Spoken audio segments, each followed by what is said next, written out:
el aula virtual. Buenas noches, doctor, y buenas noches con todos los participantes. Es un gusto volver a reunirnos.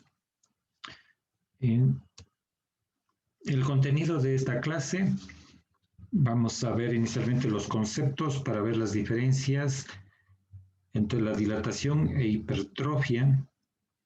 Luego detallaremos los tipos de hipertrofia cardíaca, sea fisiológica o patológica, concéntrica, excéntrica.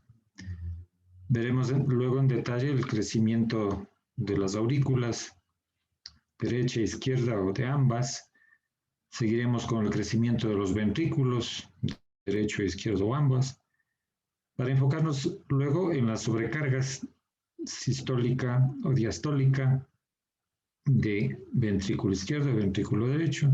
Y finalmente terminaremos la clase revisando los cambios electrocardiográficos que se presentan por alteraciones de los electrolíticos, principalmente potasio y calcio. La hipertrofia, esta imagen es de un corazón normal. Tenemos el ventrículo derecho, el tabique, el ventrículo izquierdo, y esta imagen es de un corazón con hipertrofia.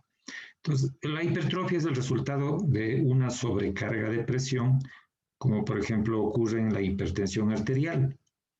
La dilatación es causada en cambio por una sobrecarga de volumen, que ocurre por ejemplo en las insuficiencias valvulares como de la aorta o de la mitral.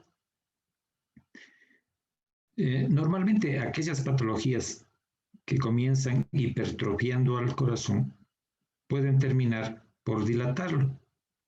Y entonces veremos la imagen radiológica de una cardiomegalia. A esto nos vamos a enfocar en esta clase. Recuerden ustedes que la magnitud de los vectores cardíacos está en relación directa con el número de cargas eléctricas y por tanto todo incremento de la masa muscular, tanto de aurículas como de ventrículos, determinará un incremento en el voltaje de las ondas. Ustedes saben que el crecimiento de las aurículas pues se verá en la onda P y el crecimiento de los ventrículos se verá en los complejos QRS. También pueden observarse cambios en el eje y alteraciones de la repolarización, es decir, de la onda T, particularmente en el caso de las sobrecargas, como veremos luego.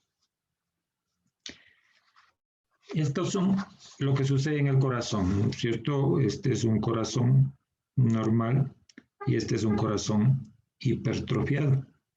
Entonces el corazón está formado por cardiomiocitos, fibroblastos, células musculares lisas de los vasos sanguíneos y células endoteliales de los capilares, rodeadas de una matriz extracelular que se vería en blanco. Los cardiomiocitos constituyen hasta el 80% de la masa cardíaca y el crecimiento del corazón ocurre fundamentalmente a expensas del aumento de tamaño de estas células musculares. Entonces, la hipertrofia cardíaca se define como un aumento de la masa cardíaca más allá de los valores esperados para cada sexo y tamaño corporal. En respuesta a situaciones de sobrecarga hemodinámica, sea de presión, como hemos anticipado, o de volumen, el corazón responde incrementando su masa a expensas del aumento del tamaño de los cardiomiocitos. Esta sería una imagen normal de este corazón y esta es una imagen ya de la hipertrofia del corazón correspondiente. Existen diferentes formas de hipertrofia. Según la situación que desencadene su desarrollo, puede clasificarse la hipertrofia en fisiológica o patológica. En la hipertrofia fisiológica es una respuesta adaptativa del miocardio que preserva o mejora la función cardíaca Se observa en personas que realizan entrenamiento físico intenso, así se denominaba al corazón de atleta, o durante el embarazo. Constituye una respuesta adaptativa reversible del miocardio que tiende a mejorar la función contráctil frente a una mayor demanda. El aumento de la masa ocurre a expensas del crecimiento de los cardiomiocitos, con un aumento proporcional también de los demás elementos estructurales del miocardio. Entonces, esta es una hipertrofia fisiológica. En cambio, la hipertrofia patológica ocurre en enfermedades como por ejemplo la hipertensión arterial, las valvulopatías y luego del infarto agudo de miocardio. En estos casos, el crecimiento de los cardiomiocitos se acompaña de esta fibrosis intersticial. Entonces, en rojo sería corte de las células musculares y en blanco todo el tejido intersticial, lo cual se asocia con un deterioro importante de la función ventricular que conlleva un mal pronóstico, con mayor riesgo cardiovascular y progresa muy frecuentemente a insuficiencia cardíaca y muerte.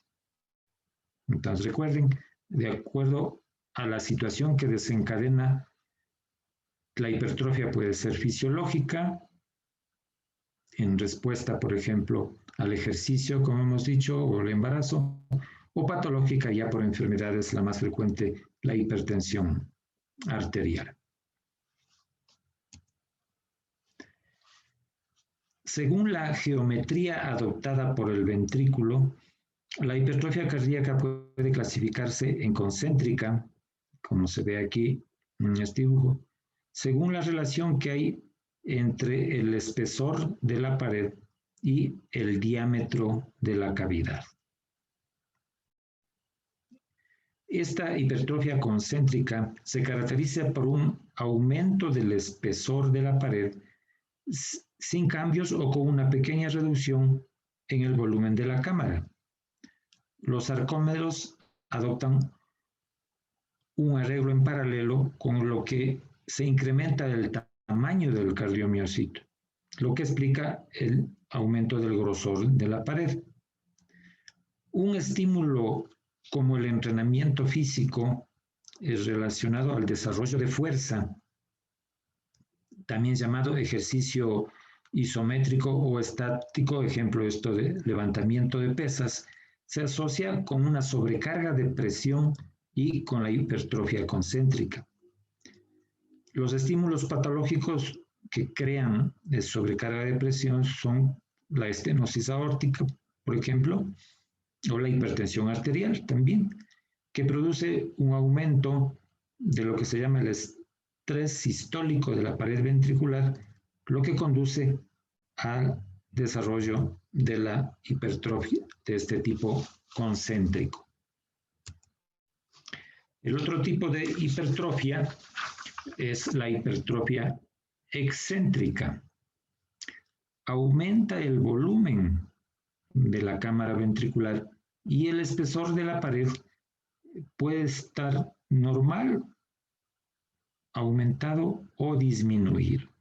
En este caso, la síntesis de nuevos sarcómeros en serie produce un aumento de la longitud de los cardiomiocitos.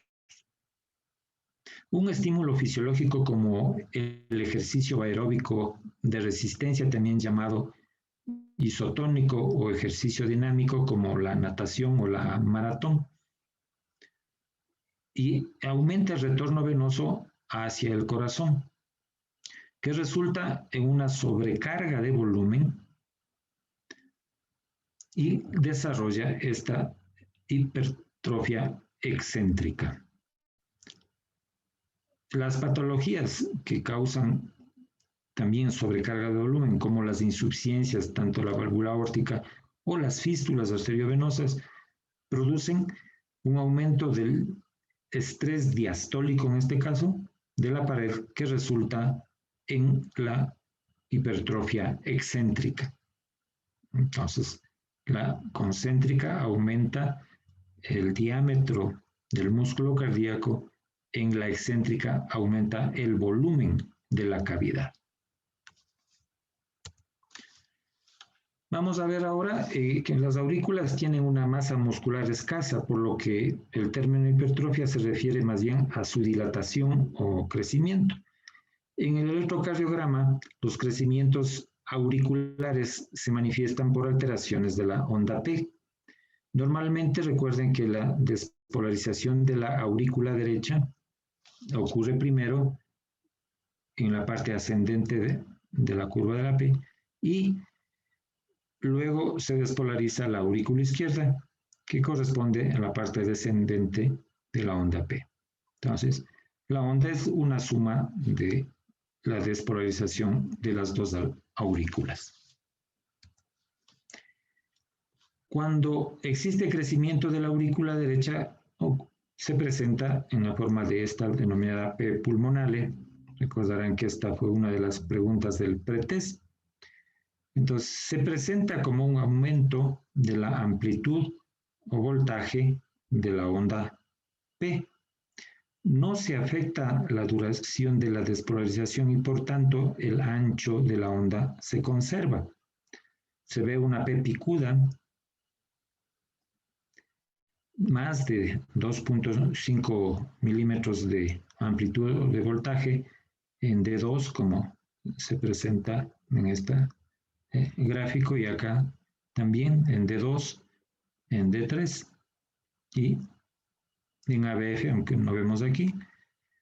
También se presenta una onda P bifásica, es decir, positiva y negativa, con incremento del componente inicial positivo, entonces más positiva que negativa. Son causas de que aparezcan estas ondas P pulmonales, la patología pulmonar de la vasculatura pulmonar, como por ejemplo en el caso de la tromboembolia pulmonar, que causa hipertensión pulmonar, en las valvulopatías de la válvula pulmonar o de la válvula tricuspidia, y también en las valvulopatías de la válvula mitral, pero ya en estado crónico. Ahí se puede ver entonces el crecimiento de la aurícula derecha. Entonces, para recordar, la P puntiaguda, de ancho normal, pero de más de 2 milímetros y medio de alto. La P mitral. Entonces, esta representa el crecimiento de la aurícula izquierda. Se manifiesta en el electrocardiograma con un aumento de la duración, es decir, más de 1, 2, 3, más de 3 cuadraditos, es decir, más de 120 milisegundos, y la forma esta que se llama mellada en las derivaciones de 2, de 3 y ABF, en las inferiores. Por la posición de la aurícula, los crecimientos originan un componente negativo de la onda P en B1. Recuerden que al ponernos en B1 estamos viendo la cola del vector de la aurícula que se va hacia la izquierda y por eso se grafica una onda negativa, ancha y negativa. Entonces, más profunda que un cuadradito, y si no fuera más profunda que un cuadradito, sí suele estar el voltaje mayor de 1 milivoltio. Entonces, el modo inicial positivo corresponde a la aurícula derecha y el modo negativo es la aurícula izquierda. Entonces, que se vea el modo negativo más grande que el modo positivo es el denominado índice de Morris. Es decir, en la P en B1 tiene más de un cuadradito de profundidad y también más de 1 milivoltio de profundidad, más de un cuadradito, y de ancho también más de otro cuadrado. Este es el índice de Morris. La primera parte de la P aurícula derecha y la segunda parte aurícula izquierda. Ancha y profunda.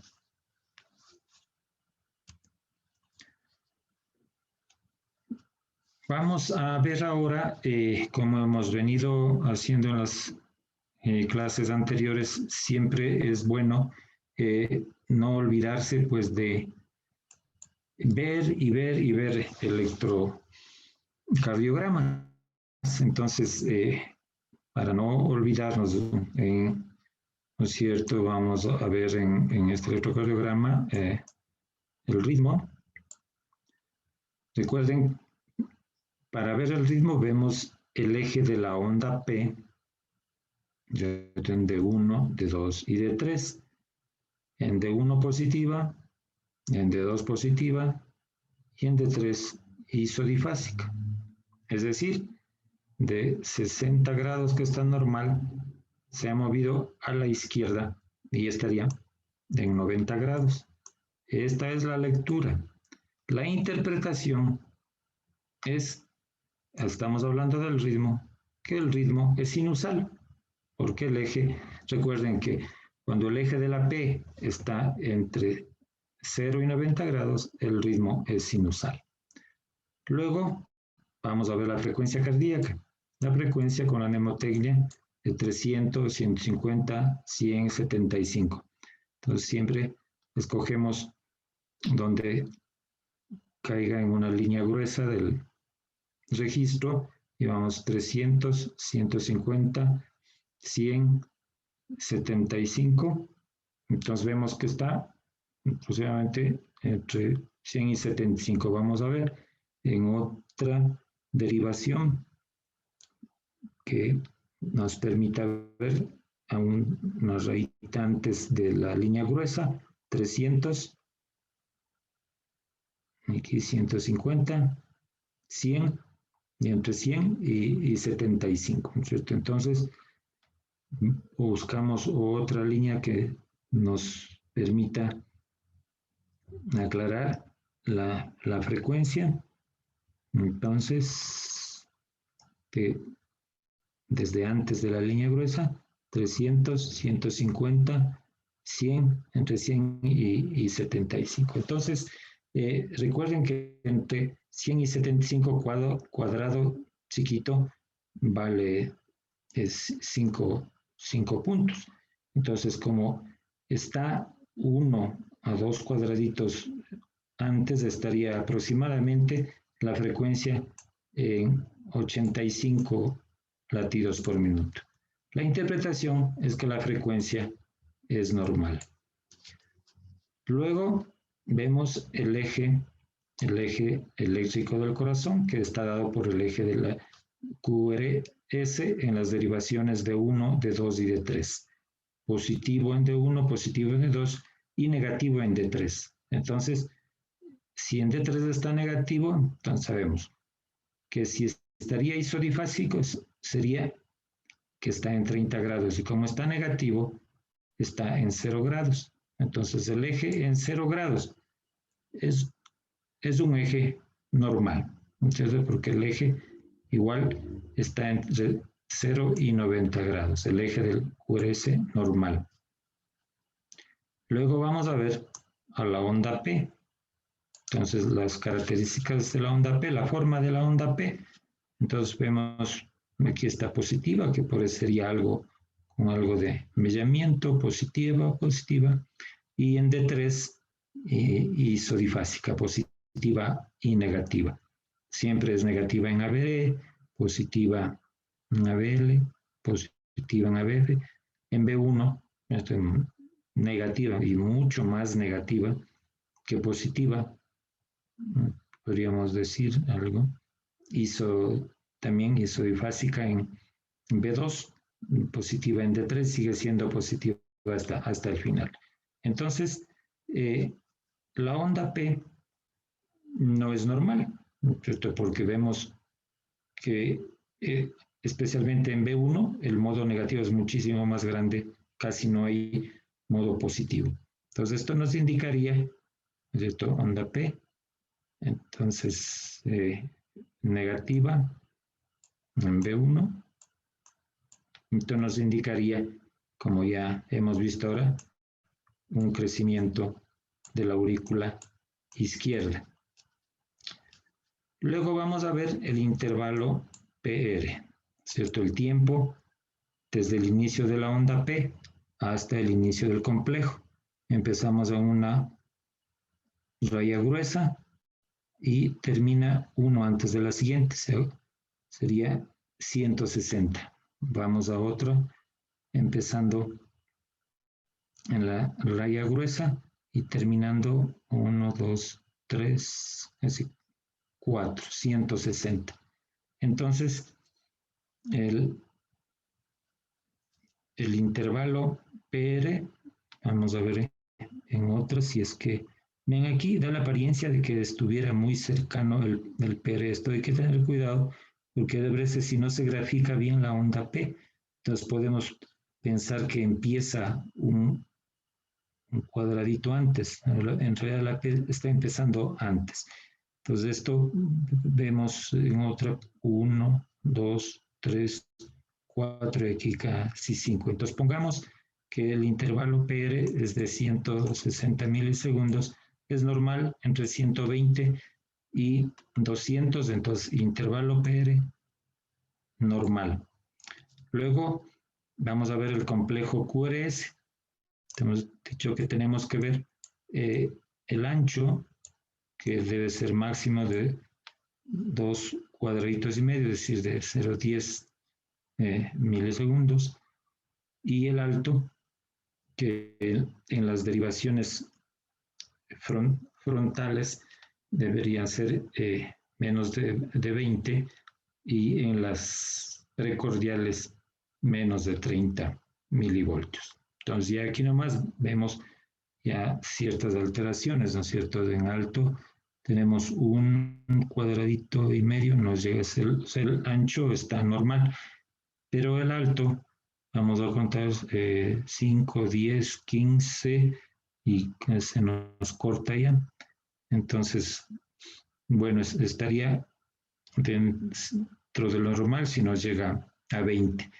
Pero en las precordiales sumamos las ondas S de B2 con las R de B5. Y claro, aquí sí estaríamos 3 y 5, 8, 5, 13 y 4, 17 más 20, 30, 40 y se nos va a 50. Entonces, obviamente el QRS, el voltaje está aumentado y en este caso, bueno, ya veremos más adelante, es un crecimiento del ventrículo izquierdo, ¿no? Por el voltaje tan alto que tiene en B2 y sumando la S de B2 con la R de B5. Luego vemos el segmento ST, entonces del final del complejo hasta el inicio de la onda T. Entonces, tenemos que ver, ¿verdad? Si trazamos una línea, esta sería la línea isoeléctrica y coincide aquí con la línea gruesa, entonces está infradesnivelado de 1, casi menos de un 0,1 milivoltio, ¿no es cierto? 0,5 sería, aquí sería 0,1 y aquí no está infradesnivelado en B3. En ABL apenas infradesnivelado, en ABF no está. En B1 vemos que más bien está supradesnivelado 1, pero sabemos que aquí puede ser hasta más de 1, más de 1 milivoltio de supradesnivel hasta 2, pero de infradesnivel no. Parecería supra también 1 y aquí estaría en la misma línea isoeléctrico. Acá está infradesnivelado en B5, infradesnivelado en B6. Entonces el ST no es normal, ¿cierto? No es tan normal porque hay tanto supra como infradesniveles tanto en las frontales como en las precordiales. De pronto en las precordiales sabe que es máximo 0,1 milivoltio y hay más. Entonces, el ST es anormal, ¿cierto? Entonces, como no sabemos la clínica del paciente, pero bueno, luego relacionaremos la clínica y de pronto esto sea una isquemia. Luego vemos a la onda T. Entonces, la onda T, vemos la morfología de la onda T. Entonces, ¿qué nos llama la atención? Que aquí no se ve onda T. Es una onda T plana. Esto es onda T plana. No se ve, apenas se ve aquí en ABF. No, este es P, este no es T. No hay onda. Y en B1 sí tenemos onda T, B2, B3, en B4 no, más bien sería plana, en B5 algo positiva. Entonces, la onda P es aplanada, digamos, en general es aplanada. Entonces, esto también es patológica. Onda T plana en la mayoría. Entonces, T patológica, y ya relacionaremos luego pues, cuáles pueden ser las causas. Por ejemplo, veremos luego en la hipopotasemia. Vamos luego a medir el intervalo QT. El intervalo QT desde el inicio del complejo hasta el final de la onda T. Entonces tenemos que ver solamente acá en las precordiales que aquí tenemos. Entonces desde el inicio del complejo buscamos donde pueda caer en una onda gruesa, y si no, tenemos que hacer el cálculo 2 antes. Entonces sería 5, 2 antes, 6, 7, 8, casi 9. En otra derivación, desde el inicio del complejo, empezamos una antes, 5, 6, 7, 8, 9. Entonces, vemos que el QT estaría alrededor de los 360 milisegundos y es normal, pero vamos ahora a ver el QT corregido. Entonces utilizamos la aplicación, como hemos estado practicando anteriormente. Entonces ponemos el valor del QT medido, 360, luego la frecuencia cardíaca, que la hemos calculado en 85, pedimos que calcule el QT y por base está en 428.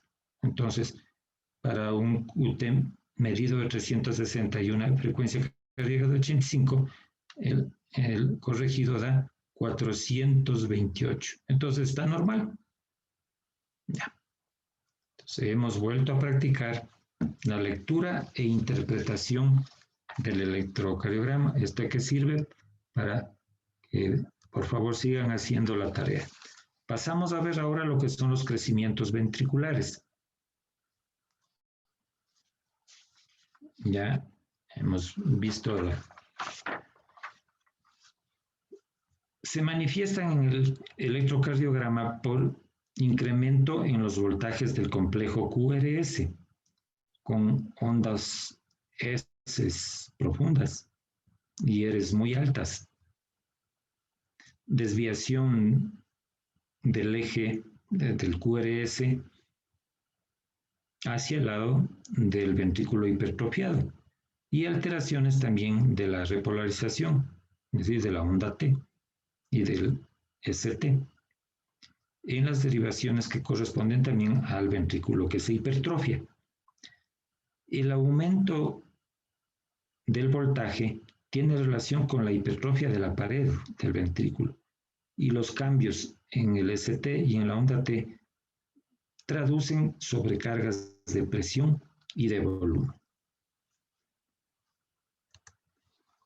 El crecimiento del ventrículo derecho, ¿cierto? Al crecer, se produce un aumento de la amplitud del voltaje amplitud, o sea, más altas, de la onda R en las derivaciones derechas. Son B1, B2, B3.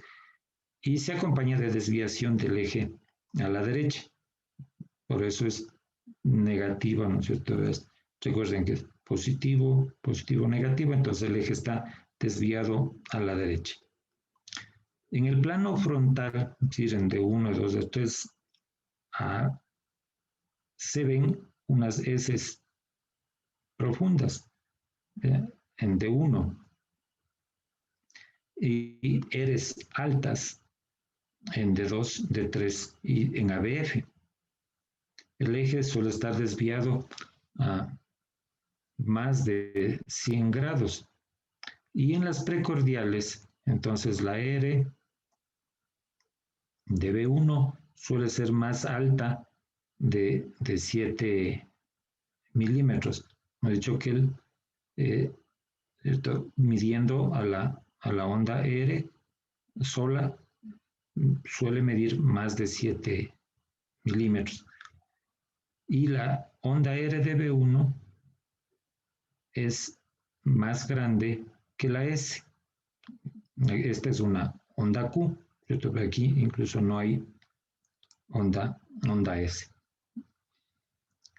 Y siempre se ven alteraciones de la repolarización. Entonces ven T negativa como alteración de la repolarización. En los niños, recuerden que existe una hipertrofia fisiológica del ventrículo derecho que va disminuyendo con la edad y por lo tanto los criterios que hemos hablado no se aplican.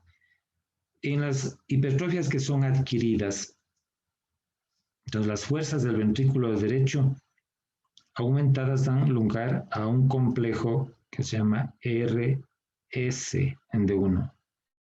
La onda R es de similar amplitud que la onda S. Entonces, la hipertrofia del ventrículo derecho, este es un ejemplo de lo que se produce en la EPOC, enfermedad pulmonar obstructiva crónica, da lugar a los complejos R chiquita, R minúscula, S, R prima, de B1 a B3. Es decir, en el lado derecho, estamos hablando de el crecimiento del ventrículo derecho. Luego vamos al crecimiento del ventrículo izquierdo. Se produce un aumento de las fuerzas eléctricas hacia la izquierda, lo que se traduce en aumento del voltaje en las derivaciones derechas de la S, ¿no es cierto?, en la izquierda y de la R en la onda S, que sería en B1, que es una derivación derecha, y la onda R en B6, que es una derivación izquierda. El aumento del grosor de la pared, entonces hace que el impulso eléctrico tarde en atravesar el miocardio y esto se llama el tiempo de la activación o la deflexión, que es más de un cuadradito y medio, ¿no? Casi un cuadradito y medio. Es lo que se llama la deflexión intrínsecoide del QRS. Entonces, la masa del total del músculo determina qué tan grande se haga el QRS.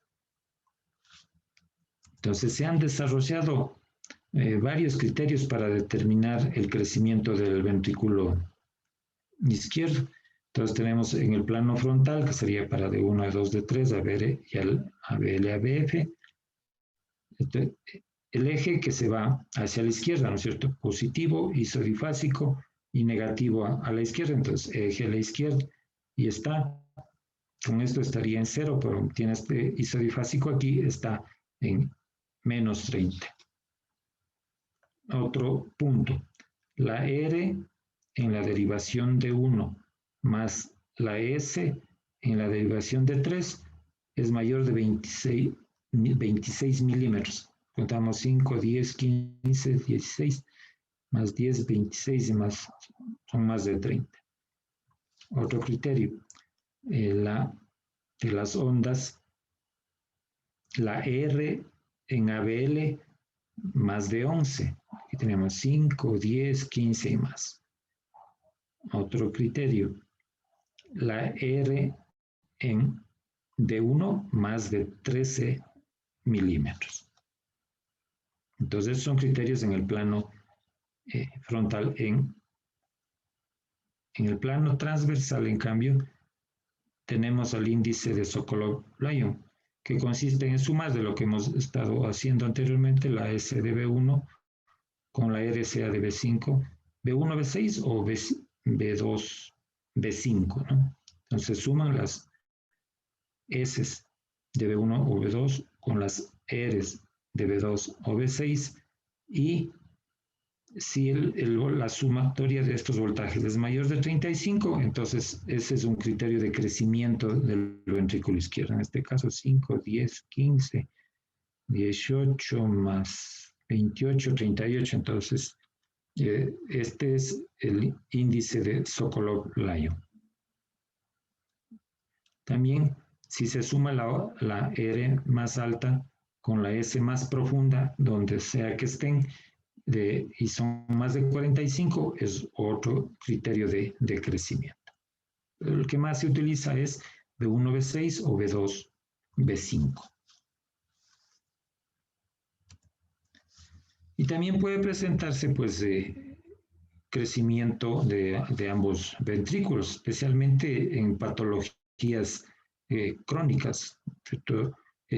Por ejemplo, un paciente que tenga una enfermedad pulmonar obstructiva crónica y además de eso que hará que crezca el ventrículo derecho y también hipertensión arterial que hará que crezca el ventrículo izquierdo o que tenga también enfermedad pulmonar obstructiva crónica y esté en insuficiencia cardíaca.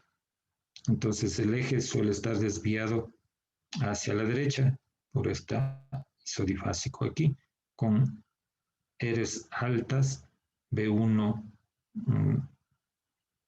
hasta B5 y B6.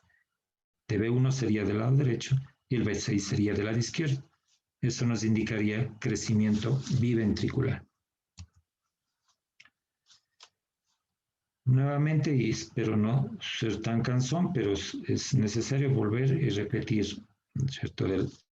Otro ejercicio de lectura e interpretación del electro. Entonces, vemos el eje de la P, está la P positiva, y aquí estaría también ligeramente positiva, aquí se ve más positiva, entonces el eje está a 60 grados, será un ritmo sinusal. La frecuencia, vemos 300, 150, 100, entonces estamos entre 100 y 75. Vamos a otra, 300, 150, 100, entre 100 y 75, como unos dos cuadraditos. Acá, 300, 150, 100 y dos cuadraditos menos. Entonces, entre 75 y 100, ¿no es cierto? Nos quedamos aproximadamente, son dos cuadraditos. Cada cuadradito vale 5, entonces estaríamos aproximadamente una frecuencia de 95, que también es normal. Ritmo sinusal, frecuencia cardíaca normal. El eje del QRS tenemos positivo, aquí más positivo que negativo, aquí más negativo que positivo. Es decir, el eje está desviado hacia la izquierda. Si sería completamente negativo, estaríamos en 0. Entonces, este cachito positivo es más pequeño que este negativo, entonces estaría un poco menos de 0, tal vez en menos 5, menos 5. Entonces decimos que el eje normal está de 0 a 90 grados y como está un poquito menos de 0, entonces está desviado a la izquierda, eje desviado a la izquierda. Luego vamos a ver la morfología de la P, positiva, positiva, positiva. Y veamos en B1, es isodifásica. Entonces, positiva y negativa, pero el modo positivo se ve bien y el modo negativo no estaría tan grande, ¿no es cierto? Entonces nos queda la duda si es o no normal o patológica aquí. Luego vemos el intervalo PR desde el inicio de la onda P hasta el inicio del complejo QRS. Entonces tenemos 4, casi 5, sería 200 milisegundos. Vamos a otra de P, empezamos uno antes que la gruesa y termina 2 antes que la gruesa. Aquí tendríamos 460 nada más.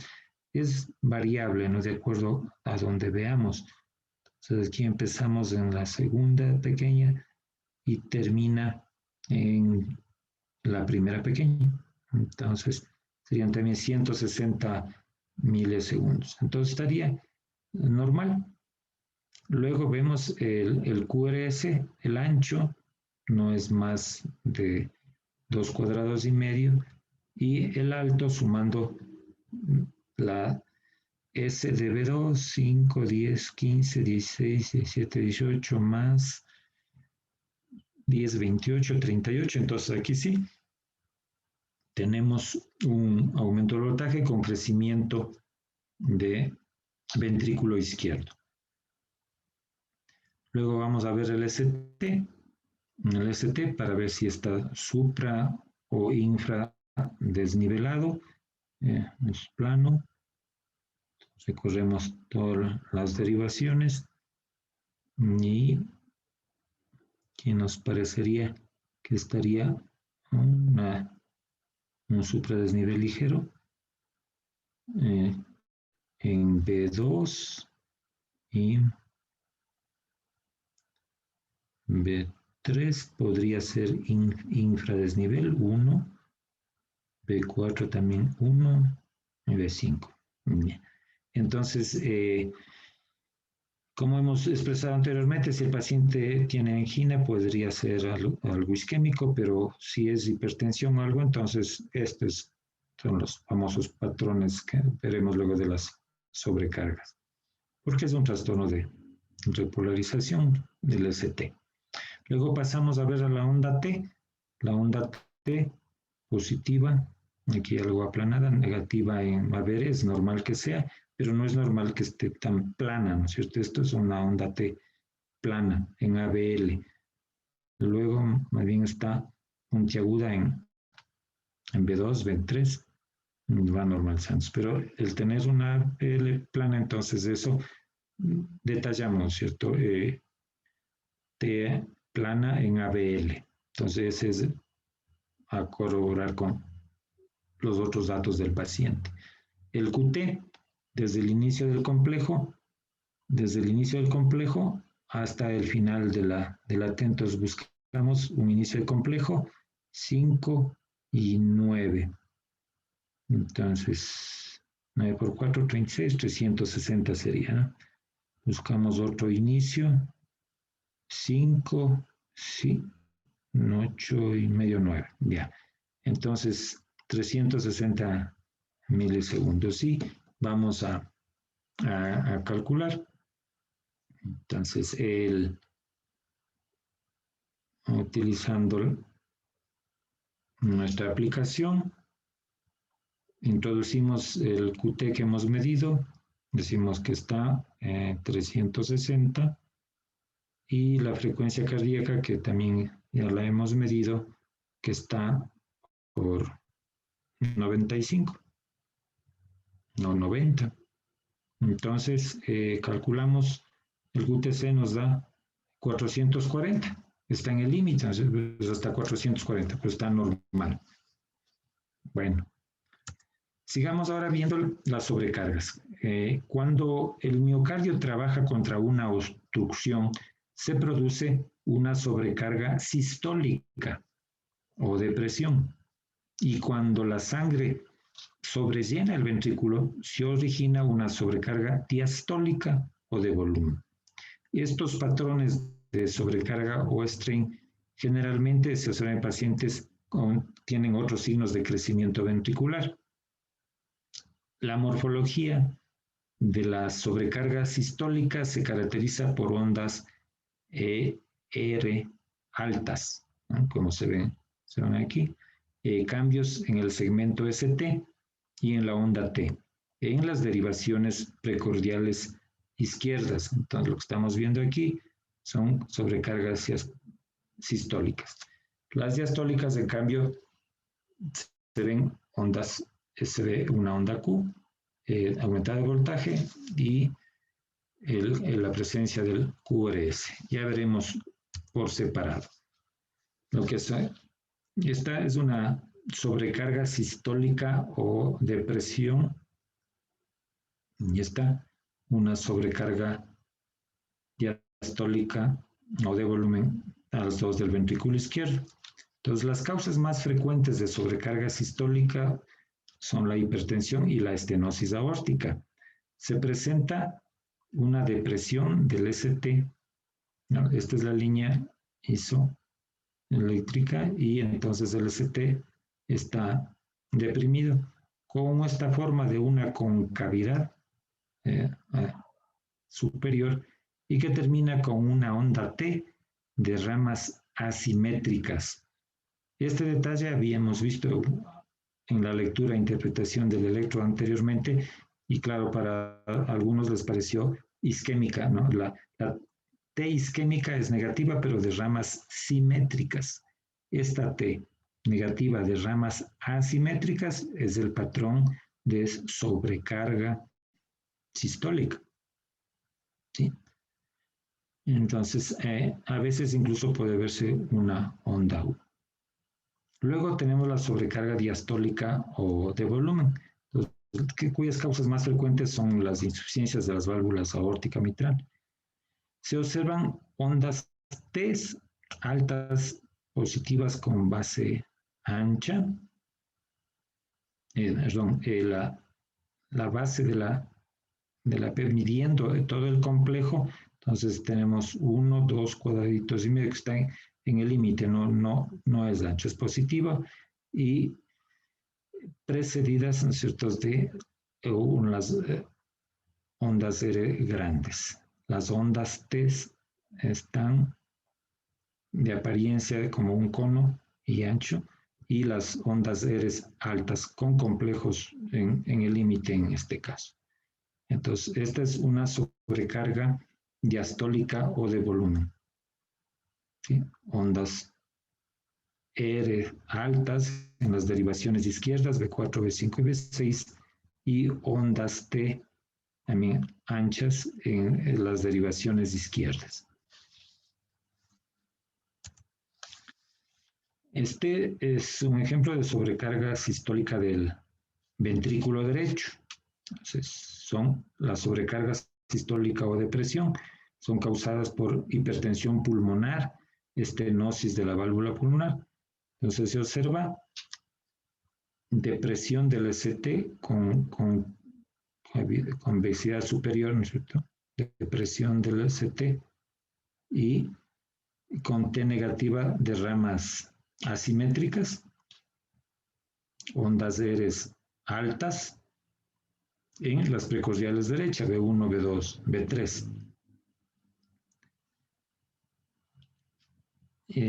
B1 y B2, entonces a veces también puede ir precedido en las derivaciones inferiores. Recuerden, las derivaciones frontales inferiores son D2, D3 y ABF. D2, D3 y ABF. Entonces aquí eventualmente podrían también verse las ondas T, pero en este caso no se ven solamente en las precordiales derechas. Onda T negativa con convexas hacia arriba, una convexidad superior y las ramas asimétricas, precedidas de ondas R altas en las precordiales izquierdas. Son patrones de sobrecarga del ventrículo sistólica del ventrículo derecho. Y la sobrecarga diastólica, cuyas causas más frecuentes son la insuficiencia de la válvula tricuspidia, se presentan los QRS con la morfología típica del bloqueo de rama derecha, es decir, una RSR',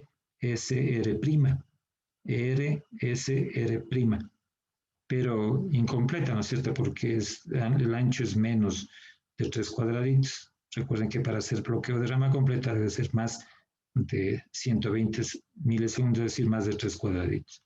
Y en las derivaciones, B1 especialmente a B2. Esto es una sobrecarga diastólica al ventrículo derecho, reflejada por una imagen de bloqueo de rama derecha incompleto. Vamos ahora a terminar por ver las alteraciones que se ven en el electrocardiograma por los cambios de los electrolitos. Y empezamos viendo el potasio. Recuerden que las concentraciones plasmáticas del potasio van de 3.5 a 5.000 equivalentes. Entonces, hipopotasemia cuando el potasio es menor de 3.5 e hiperpotasemia cuando es mayor de 5.5. Entonces, la hipopotasemia suele deberse a pérdidas gastrointestinales, ¿cierto? Por ejemplo, vómitos, diarreas, el uso de diuréticos potentes como la furosemida. Los cambios en este caso son muy significativos. Aquí ven depresión del ST, patológica, ¿no? Más de 2 cuadraditos, menor amplitud de las ondas TED, aunque aquí no se ven tan planas. Bueno, eso depende de la cantidad de hipopotasemias, y la aparición de onda U, que tampoco vemos en este ejemplo. Se prolonga el intervalo PR, el intervalo, pero puede estar prolongado, y el QRS también podría estar ancho. Entonces, aquí, este es un ejemplo, pues, viendo la frecuencia, 50-100 sería una taquicardia sinusal. Vemos incluso acá en ABR, podría considerarse un supradesnivel. En B1, pero un ligero supradesnivel. Y el infradesnivel más bien difuso, prácticamente desde B3, B4, B5 y B6. En este caso, el paciente había tenido un nivel de potasio sérico de 2.8. Seguimos viendo ahora las hiperpotasemias. Recuerden, son causadas usualmente por el uso de diuréticos ahorradores de potasio como la espironolactona, la insuficiencia renal o el uso concomitante de un inhibidor de la enzima conversora de angiotensina con un beta bloqueante. Eso predispone a las hiperpotasemias. Entonces, con valores más de 6 ondas se ven pues estas T's inmensas, ¿no es cierto?, picudas de voltaje grande, bien amplias, y el acortamiento del QT. Vemos que aquí tenemos 5, 6, 7, 8, tendríamos 320 de QT. Las concentraciones entre 7 y 8, en cambio, prolongan el intervalo PR, se pierde la onda P y se ensancha el QRS, lo que puede generar pues, fibrilación ventricular o asistolia. En este ejemplo, el paciente tenía un potasio de 6.5. Vamos a pasar a ver el calcio. Entonces, las concentraciones normales de calcio van de 8.6 a 10.3. El calcio total y el calcio iónico de 4.5 a 5.1.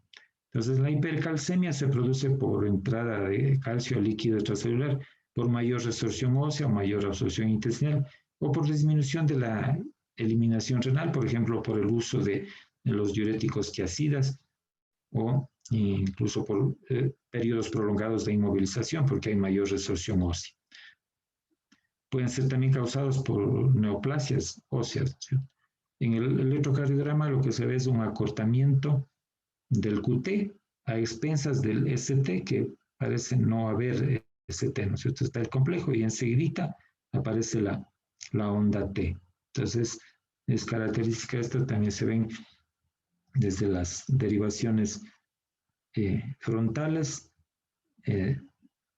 casi no se grafica el ST, es mucho más evidente acá en las precordiales, como que la T está pegada al QRS.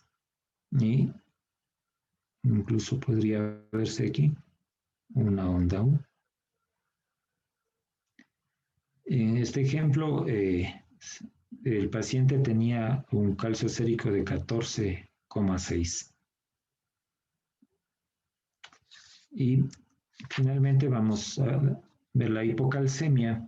Se puede ver a una menor absorción intestinal del calcio o menor resorción ósea también. La hipocalcemia se manifiesta por tetania, es decir, las contracturas, espasmopedales que puede dar, y los efectos cardiovasculares son pues hipotensión, bradicardia, pues obviamente es inotrópico negativo, y también disminuye la fuerza de contracción, es decir, vanotrópico negativo. En el electrocardiograma, en cambio, lo que se ve es prolongación del QT. Miren, aquí es evidente, desde el inicio del complejo hasta el final de la onda T. Esto visto como ejemplo. Entonces, hemos terminado la exposición de la clase de hoy y vamos a empezar la ronda de preguntas, por favor. Muchas gracias, doctor Cisneros. Hemos estado atentos a la clase. Pues esperamos que los participantes, si tuvieran alguna pregunta, por favor ya la vayan escribiendo en el chat. Un poco recordar que tenemos una tarea para el próximo martes. Ya está disponible la información o el espacio en el área de tareas para que ustedes puedan subir este requerimiento que se ha hecho ahora.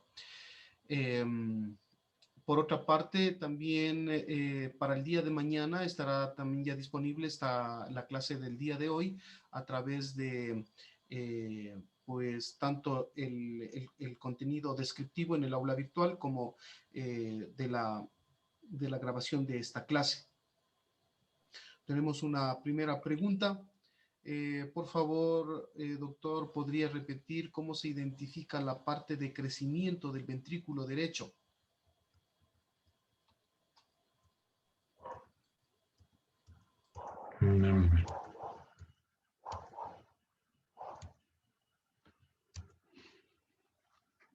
Crecimiento del ventrículo derecho. Ya decimos.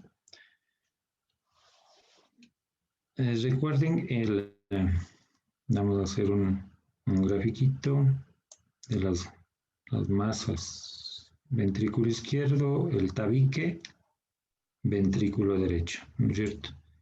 Entonces recuerden el primer vector de despolarización del tabique. Entonces el segundo vector, que normalmente está a 60 grados, pero si el ventrículo derecho está crecido, entonces el eje lógicamente se puede venir más hacia la derecha, digamos a 90 grados. Sí, dependiendo de qué tan crecido, de qué tanta masa exista, dependerá de eso la dirección del vector, ¿no es cierto? Entonces decimos que el de 1, de 2 y de 3, entonces de 3 positivo, de 2 un cachito negativo, pero de 1 sería más negativo que positivo. Entonces, de 60 grados, aquí isodifásico, más negativo, entonces estaría desviado ligeramente hacia la derecha. Entonces, primer criterio de crecimiento sería desviación del eje hacia la derecha. Entonces, ¿y qué vemos de ondas? En el plano frontal, decimos que vemos S profunda en la derivación de 1 y también recuerden cómo son las derivaciones, ¿no es cierto? Y la derivación de 1, de 2 y de 3 Entonces, 1, 2 y 3. A, B, R a la derecha, L a la izquierda y F abajo. Al decir derivaciones inferiores, usualmente son de 2, de 3 y ABF. Entonces, si yo veo cambios en las derivaciones de 2, de 3 y ABF, ahí decimos que son, en el plano frontal, son derivaciones inferiores. Entonces, si veo en D1 y ABL, veo lo izquierdo, ¿no es cierto? Si veo en D1 y ABR, veo lo derecho, y si veo en D2, D3 y ABF, veo lo inferior. Entonces, me dicen que veo unas heces profundas en D1 y ABL, que no está graficado aquí, y eres altas en D2, en D3 y en ABF. Estoy viendo desde abajo, ¿no? Entonces veo D2, D3 y ABF. Y en las precordiales, en cambio, la R de B1 más de 7 milímetros, que son criterios, ¿no es cierto? Cuento entonces cuántos milímetros tiene de amplitud, más de 7. La R de B1 más grande que la S de la misma B1 y la presencia de alteraciones de repolarización, sea en el ST o en la onda T. Esos son los criterios del crecimiento del ventrículo derecho y en el ejemplo que se pone acá, más bien son de lo que ocurre en la enfermedad pulmonar obstructiva crónica, ¿no? Que también da hipertrofia del ventrículo derecho. Entonces, aquí decimos que en D1 la R es igual que la S en amplitud, ¿no es cierto? Y los complejos que se ve aquí en B1 es el R, con R', como el bloqueo de rama derecha. Si es más de 3 cuadraditos es bloqueo completo y si es menos es bloqueo incompleto. Entonces, hemos revisado los criterios de crecimiento del ventrículo derecho. Espero que esté clara la explicación. Muchas gracias. Hay otra pregunta. Si por favor se puede repetir las alteraciones del electrocardiograma en las sobrecargas. Vamos.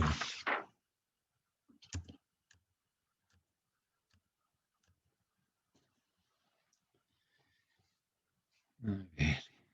Entonces, bueno, este es un ejemplo, ¿no es cierto?